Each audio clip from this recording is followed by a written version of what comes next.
مجھے جب بھی عموماً پوچھا جاتا ہے کہ اتنے خوبصورت دین کے ماننے والے لوگ اتنے زوال میں کیسے جا سکتے ہیں، تو میرا ایک ہی جواب ہوتا ہے کہ ڈرپوک لوگوں نے اسلام قبول کر لیا۔ علامہ محمد اقبال کی وہ خوبصورت بات کہ قوت کے بغیر مذہب بس ایک فلسفہ ہے۔ جیسے فلسفے میں خیالات ہوتے ہیں نا، بس اسی طرح اس کا پھر مطالعہ کیا جاتا ہے، کمروں میں بیٹھ کے اس کو پڑھا جاتا ہے، وہ سماجی قوت نہیں رکھتا۔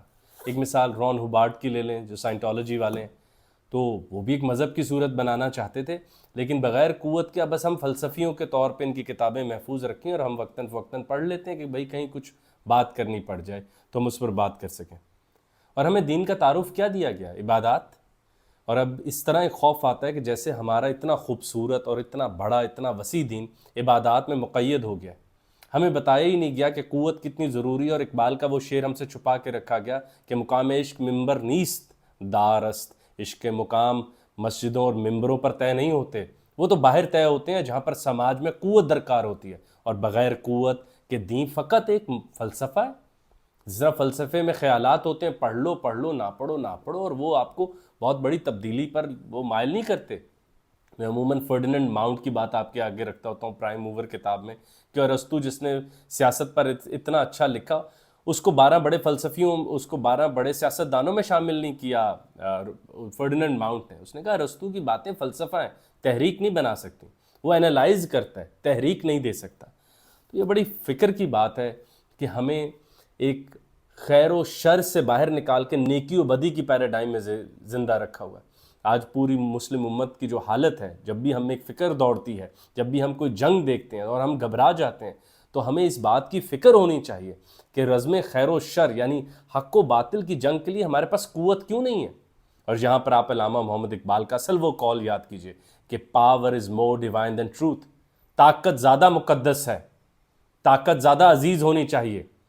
اور اسلام کے بعد، اور یہ خصوصاً 20ویں اور 21ویں صدی میں، یہ جو خاص تحریک چلی تھی وکٹورین اسلام ہمیں تحفہ کرنے کی، یا وہ جو لبرل دوستوں نے ہمیں یہ بات سمجھانے کی کوشش کی کہ یہ ہاتھ سختیوں کے لیے نہیں بنے، اخلاق اپنائیے، معاف کر دیجئے، انہیں کہیں دیکھ لیجئے اسرائیل کتنا اخلاقی ہے، امریکہ کتنا اخلاقی ہے، یا باقی وہ جو یورپین طاقتیں جو کہ چیمپئنز آف فری سپیچ یا لبرلزم بنتے ہیں، وہ کتنے اخلاقی ہیں، وہ دیکھ لیجئے۔ ایک وقت آتا ہے کہ صرف قوت والے کی بات سنی جاتی ہے، قوت والا طے کرتا ہے اخلاق کیا ہے، قوت والے کی باتوں کے ساتھ شامل رہا جاتا ہے۔ تو لوہا اگر تم تلوار میں استعمال نہیں کرو گے تو تمہاری بیڑیوں کے اندر استعمال ہوگا۔ لوہا اگر تم قوت اور طاقت اور تلوار اور کسی ایسے طاقتور سسٹم کے لیے استعمال نہیں کرو گے تو یاد رکھنا جیل کی دیواریں بھی لوہے سے بنی ہوتی ہیں، تم اسی میں مقید ہوئے ہوگے۔ اور آج بہت بڑی ضرورت ہے کہ بتایا جائے کہ دین کا مقصد یقیناً مومن و کافر میں فرق نماز کا ہے، روزے ہم پر فرض ہیں، اس میں کوئی دو رائے نہیں ہے۔ مگر اس کے علاوہ بھی تو ہمیں آپ باتیں بتاتے کہ ہماری تو وہ ابلیس کی مجلس شورا میں ابلیس کہتا ہے ہر نفس ڈرتا ہوں اس امت کی بیداری سے میں، ہے حقیقت جس کے دین کی احتساب کائنات۔ ہمیں تو آڈیٹر آف دا یونیورس بنا کے بھیجا گیا تھا کہ جاؤ کائنات کا آڈٹ کرو، تخلیقات کرو۔ مجھے نماز چھوڑنے پر اتنا زیادہ ڈرایا گیا، اور ہونا بھی چاہیے، مگر مجھے تخلیق میں ساری عمر نہ کروں، مجھے کوئی گلٹ ہی نہیں آتا۔ مجھے کوئی ممبر پر بیٹھا ہوا آدمی نہیں پوچھتا کہ تم نے تخلیق کیوں نہیں کی کوئی چیز۔ میں روزہ چھوڑوں تو ایسا وہم ڈالا ہوا ہے، اور ہونا بھی چاہیے، روزے فرض ہیں، تو اپنے کم عمر بچوں کو رکھوانے کے مائل ہوتا ہوں۔ لیکن اس کے باوجود آپ مجھے بتائیے کہ کیا آپ کے گھر کتابیں نہیں، آپ کو گلٹ آتا ہے؟ آپ کو کوئی گناہ محسوس ہوتا ہے؟ آپ کو کوئی محسوس ہوتا ہے کہ میں دینی ذمہ داری سے دور ہوں؟ علامہ محمد اقبال نے کہا تھا نا، دینی آدمی کون ہے؟ جس کی پیاس سائنسدان سے زیادہ ہے۔ جو کائنات کو تخلیق کرنے کے لیے سائنسدان سے زیادہ پیاس ہے، وہ دینی آدمی ہے۔ تو کیا آپ سمجھتے ہیں کہ ہم سب دینی لوگ ہیں؟ جن شہروں میں لائبریری نہیں، گھروں کا کیا رونا، شہروں میں لائبریری نہیں۔ کوئی ایسا آدمی نہیں جو اپنا تعارف اس لیے کراتا ہوں میں سائنسدان ہوں، یا میں معلم ہوں، یا میرا سب سے بڑا مشغلہ یہ ہے میں پڑھنا چاہتا ہوں۔ احمد جاوید صاحب نے فرمایا پچھلے دنوں، اب تو ہم نفسیہ داں کے پاس اس لیے جاتے ہیں کہ بھائی میرا علاج کیجئے، مجھے امیر ہونے کا شوق نہیں رہ گیا۔ تو آج دیکھیے کتنے مسلم ممالک ہیں، کتنی زیادہ وہاں لائبریریز ہیں، کتنی مساجد ہیں، کتنے مدرسے ہیں، مگر کس بے دردی اور بے خوفی سے ہمارے اوپر حملہ کیا جاتا ہے، ایسے جیسے ہم وہ مسلمان نہیں، راکھ کا ڈھیر ہے، جو اقبال نے کہا تھا مسلمان ہے، یہ تو راکھ کا ڈھیر ہے، ان کے اوپر محنت کر رہے ہو، یہ جو قوت سے ڈرتے ہیں۔ اور وہاں پہ آپ یاد کیجئے کہ ہمارے پاس اخلاق بھی 5 سٹار ویٹر کے اخلاق ہیں، ہم نے مفلسی کو بیچا ہے ہم نے غربت کو بیچا ہے، ہم نے وہ قوت والے حضرت عمر رضی اللہ عنہ کا تعارف نہیں بتا پائے۔ اور یاد رکھیے گا، میں اپنے اس فورم سے، اپنے اس پلیٹ فارم سے کبھی بھی اس طرح کی باتیں نہیں کہتا جو طالبانائزیشن مائنڈ سیٹ کی طرف جاتی ہوں۔ میں تو یہ چھوٹی سی بات کرتا ہوں کہ قوت سے بھی محبت رکھیے۔ وہ علامہ کا قول کی ایک تشریح یہ بھی ہے، خدا کا پہلا تعارف قوت ہے، سچ نہیں ہے۔ سچ تو بدلتا رہتا ہے، عقل تو جب تھک کر گرتی ایک نیا سچ دریافت کر لیتی ہے اور پھر ایوالو کر کے نئے سچ کی تلاش میں اسی فیلڈ میں نکل پڑتی ہے، مگر قوت موجود رہتی ہے، اور قوت ہی طے کرے گی اس سال اخلاق کیا ہوں گے، قوت ہی طے کرے گی معافی کون مانگے گا۔ اور آپ دیکھیے قوت نہیں ہوگی تو علامہ اقبال نے کہا تھا یہ یون، یہ کفن چوروں کا فورم ہے، یہ لیگ آف نیشنز کفن چوروں کے فورم ہے۔ یہ امیر قوموں کے لیے بیٹھنے کی ایک جگہ بنائی گئی ہے کہ وہ کس طرح بانٹ بانٹ کے لوگوں کو ماریں گے، اور ویٹو جیسی گھٹیا چیز بھی آپ کو قبول کرنی پڑتی ہے۔ دنیا میں اتنی بڑی ان ڈیموکریٹک آواز ویٹو سے بڑی کوئی نہیں ہوگی، جس میں کوئی 5 کو یہ آزادی دی ہوئی ہے کہ تم روک دو جس بات کو روکنا چاہو۔ مطلب اس سے بڑا جبر تاریخ میں کیا ہوگا، وہ طاقتور ہے۔ تو یہ بہت بڑی ہمارے لیے فکر کی بات ہے۔ اب آپ وہ دیکھیے کہ جو اقبال آج آپ کو یاد آنا چاہیے، وہ اقبال جو ہمیں جگانا چاہتا تھا لیکن ہم نے اس سے نیند لی، وہ دین جو ہمارے حوالے سماج و دنیا و سیاست و ثقافت و معیشت کرنا چاہتا تھا، ہم نے اسے عبادات لے کے تو باقی سب آؤٹ سورس کیا ہوا ہے۔ وہ مغربی سسٹم طے کریں گے، رہنما کون ہوتا ہے، فالوور کون ہوتا ہے، معیشت کیا ہوتی ہے، سود کیا ہوتا ہے، سب کچھ تو ہم نے آپس میں پڑھنا تھا، بنانا تھا اپنی روایات سے، وہ ہم نے سب وہاں سے لیا ہوا ہے۔ ہم مسجد کے وقت ہم چلے جاتے ہیں، اور علامہ محمد اقبال کہتے ہیں نا کہ ہم نے غلاموں کی نمازیں پڑھ رکھی ہیں۔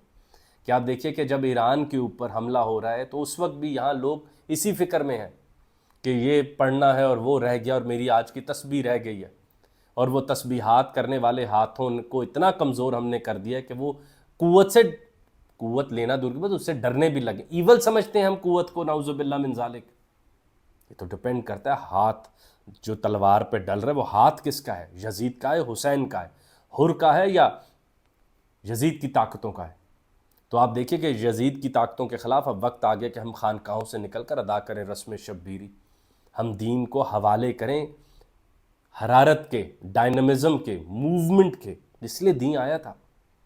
اور وہ سب لوگ جو خود کو نمازی، پرہیزگار اور تسبیحات پڑھنے والے کہتے ہیں، آج اپنے گریبانوں میں جھانک کے دیکھیں آپ کے پاس کتنی کتابیں ہیں، کتنا مطالعہ ہے، کتنی تاریخ پر گرپ ہے آپ کو، کتنی جدید سائنسز میں آپ کی پبلیکیشنز ہیں، کتنے دنیا کے جو انٹلیکچوئل پراپرٹی سے جڑی ہوئی چیزیں وہ آپ سے جڑی ہوئی ہیں، کتنے دنیا کے انٹرنیشنل ایوارڈ سسٹمز میں آج آپ کی نامینیشنز جا رہی ہیں۔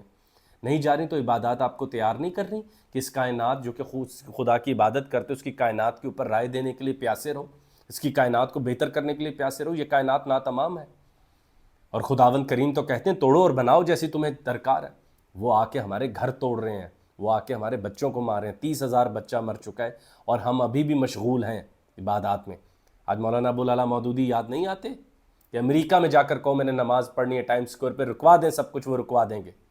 ہاں، اپنا تصور قوت، تصور سیاست اور تصور معیشت یہاں لے کے نہ آنا، مذہب کو ایک سماجی قوت کے طور پہ یہاں پر لے کر مت آ جانا۔ ہاں، بس بیٹھ کر مست رکھو ابلیس کی مجلس شورا کی آخری وہ جو ابلیس نصیحت کرتا ہے اپنے ڈسائپلز کو، اپنے ماننے والوں کو، مست رکھو ذکر و فکر صبح آگاہی میں سے۔ یہ صبح صبح اٹھ کے نماز پڑھے اور سمجھو دین کا حق ادا کر دیا تو کمال ہو گیا۔ پختہ تر کر دو مزاج خانقاہی میں سے، اور اس کا بہترین حل یہ ہے کہ یہ خانقاہوں میں، جنگلوں میں بیٹھ کے خدا تلاش کرتا رہے، اور لوگوں کے اوپر ظلم و ستم اور یہ ڈرتا، اور یہ جسٹیفائی کرے معافی کو، صبر کی جسٹیفیکیشن دیتا رہے۔ تو مولانا ابوالعلا مودودی کو یاد کر لیں، آج ڈاکٹر علی شریعتی کی ہاں دوست ایسا ہی تھا یاد کر لیں، آج اقبال کی وہ باتیں یاد کر لیں کہ دو نیم ان کی ٹھوکر سے صحراؤ دریا، سمٹ کر پہاڑ ان کی ہیبت سے رائی۔ علی بھی تو علم کا دروازہ تھے، کیا وہ ذوالفقار اٹھاتے گھبراتے تھے؟ ایک ہاتھ میں قلم، ایک میں تلوار، مانگ لو جو دلیل چاہیے، اور میری تلوار معاف کرنے والوں میں سے، میری تلوار کے اوپر خون نہیں ہے، میری تلوار پہ جب خون آتا ہے ظالم کا آتا ہے، وہ جو کسی کو اپریس کر رہا ہے۔ یہ مظلوموں کے دفاع والی تلواریں ہیں، کیا ایسی تلواریں رکھنا بھی جرم ہے؟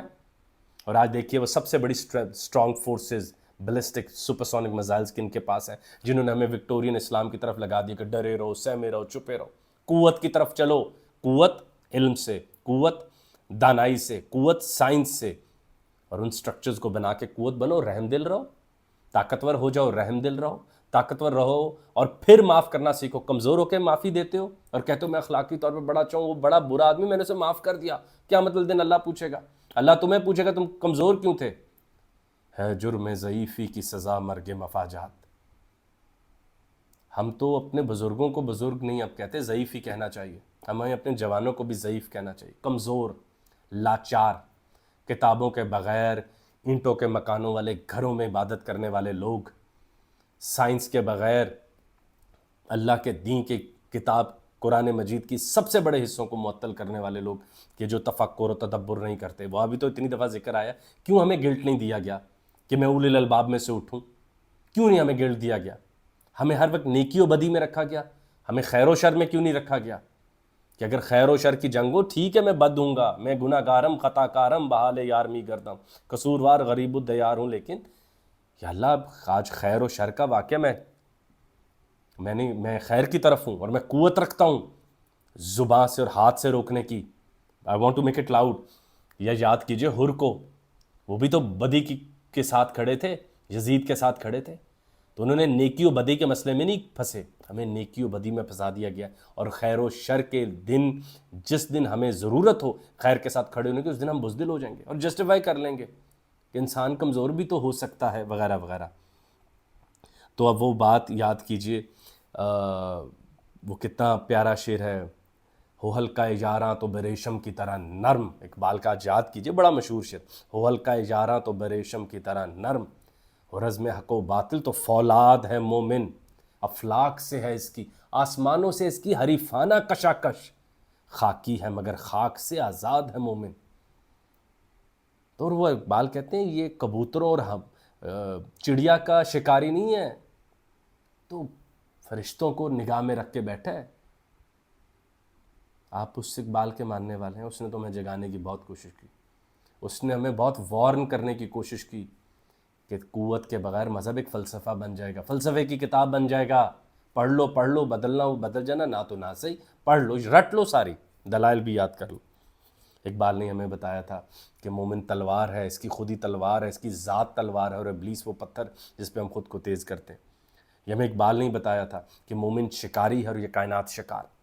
تب ہم کہتے تھے اوہو اقبال تو بڑے جی وہ پاور سینٹرک ہیں, ہمارے بچے کہیں ٹاکسیسٹی میں نہ آ جائیں, ہمارے بچے کہیں نیگیٹو انرجی نہ لے لیں. آج دیکھ لیجئے 30,000 مارے, دیکھیے آج ایران کے اوپر ہوتے ہوئے حملے, آج دیکھیے کہ کس بے خوفی سے لوگوں کو اور پوری ریاستوں کو دھمکایا جا رہا ہے, صرف اس لیے کہ آپ کے پاس قوت نہیں ہے. پڑھیں, لکھیں, سائنس کریں, کتابیں لکھیں, اچھی گفتگو کریں, دشمن بھی آپ سے بے خوف ہو کر سوئے. نرم دمے گفتگو رکھیں مگر گرم دمے جستجو رکھیں. آپ کے ہاتھ شفقت بھی دے سکتے ہوں, اور وہ جو ان کمزوروں کے اوپر ہاتھ اٹھانے لگے اسے روک بھی سکتے ہوں, اور یہی نیشنل نظام ہے, یہی ریاستی نظام ہے. مگر اس کے لیے ہمیں پڑھنا پڑے گا, زندگی وقف کرنی پڑے گی. ہمیں قرآن سے وہ آیتیں بار بار اپنے آپ کو اپنے گھروں میں سنانی پڑیں گی کہ سب سے بڑی خیر اللہ حکمت اور علم کی صورت میں دیتا ہے. اللہ اولی الالباب کو پسند کرتا ہے. اللہ تفکر و تدبر کروانا چاہ رہا ہے آسماں اور زمین پر رات اور دن کے آنے جانے کے اوپر, اور اس میں کوئی چھوٹ نہیں ہے, اتنا ہی گلٹ ہے. مگر ہمیں نماز کا خوف دیا, ہمیں ان باقی عبادات کا دیا جو کہ یقیناً ہے, اس میں دو رائے کیا ہے, اس میں کیسے کوئی دلیل دے سکتا ہے کہ نہیں ضرورت. اصل دلیلیں تو ادھر دینی تھیں کہ نماز پڑھتے ہو دنیا سے ناواقف تو نہیں, جو اللہ سے وعدہ کرتے ہو وہ وعدہ نبھا بھی رہے ہو, یا مسجد کو کمزور لوگوں کی جگہ بنا دیے جہاں وہ چھپ کر بد دعائیں کرتے ہیں اور ایک ہر کام کے لیے تسبیحات رکھی ہوئی ہیں. حملہ ہوا ہے ابھی, تو میں نے کہا آج وہ جو اتنے لوگ بیٹھے انہیں کہو اس کی بھی تسبیح نکال لیں, تب تو میزائل نکالے جاتے ہیں اور وہی پھر کام آتے ہیں. تو وہ کہاں سے بن گئے؟ علم سے بنے. پروجیکٹائلز کیسے بن گئے؟ ان کی ٹریجیکٹریز کیسے طے ہوئی؟ علم سے بنی, ریاضی سے طے ہوئی. تو علم دوری کیسے کر سکتے ہو؟ Power is more divine than truth. بغیر قوت کے فلسفہ ہے مذہب. مذہب بس ایک فلسفے کی کتاب ہے. اور یہ علامہ نے اسٹریٹ ریفلیکشن میں کہا تھا کہ جھوٹ کو بھی ہاتھ لگا کے قوت سچ کر سکتی ہے. دیکھ لیجئے کہ اتنے بچے فلسطین کے مرنے پہ ہم سب روتے ہیں, سننے والا انہی کے فورمز پر فے لام علیحدہ علیحدہ توڑ کے لکھ رہے ہوتے ہیں, اللہ اکبر, ہم بھی شامل اس میں. تو ہمیں نیکی و بدی میں مشغول رکھا گیا, ہمیں خیر و شر کے لیے انڈیفرنٹ کر دیا گیا، بلکہ یوں بھی کہنا غلط نہ ہوگا کہ ہم خیر و شر کے لیے ناکارہ ہو چکے ہیں۔ ہم سے بس عبادات کرواؤ اور ہم چھپ کے تسبیح کروا لیں۔ ہمیں قوت، علم، دانائی، سائنس، اچیومنٹ، ڈسکوریز کی دنیا سے دور رکھا ہوا ہے، اور وہ بیٹھے ہمیں گلٹی نہیں دیتے کہ اللہ ناراض ہے، جتنا تمہاری عبادات سے دوری پہ اتنا اس سے دوری پہ۔ مومن اس کائنات کا آڈیٹر ہے۔ ہر نفس ڈرتا ہوں سمت کی بیداری سے، میں ہے حقیقت جس کے دین کی احتساب کائنات۔ یہ بہت فکر کی بات ہے حضور، اب اور دیری نہیں، جو جہاں جائیں اس ویڈیو کو سنیں، ایک فیلڈ چنیں، اس میں نام حاصل کریں، معراج پہ جائیں، بلندی پر جائیں، اوپر جائیں، اور اس طرح کے طاقتور بنیں کہ وہ جو پٹوفی کے اوپر اقبال نے کہا ہے کہ آپ کو دیکھنے کے بعد جو ظالم ہے وہ ڈرنے لگ جائے، مظلوم خوش ہونے لگ جائے۔ اس سے بڑی زندگی میں قوت کی کوئی ایکسپلینیشن نہیں ہے۔ قوت جو کمزور کو مسکرانے پر مجبور کر دے، قوت وہ جو ڈرانے والے کو رونے پر مجبور کر دے۔